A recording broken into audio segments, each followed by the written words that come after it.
আসসালামু আলাইকুম। দেখতে পাচ্ছেন এই যে টমেটো দেখতেছেন, এই যে রুমগুলো দেওয়া আছে, রুম দিয়ে মানুষ সব কাজ করে।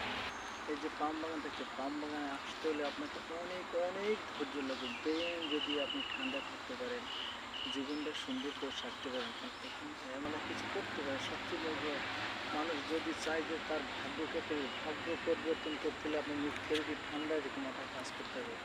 আর মালয়েশিয়ার কুলিং গ্লাসে যদি হয়তো আপনাদেরকে পাম বাগানের ভিতরে কিন্তু এরকম আছে, পরিষ্কার আছে, জঙ্গল আছে, সবই আছে। আবার দেখতে পাচ্ছেন পাম বাগানের পানি বেরিয়ে থেকে পানি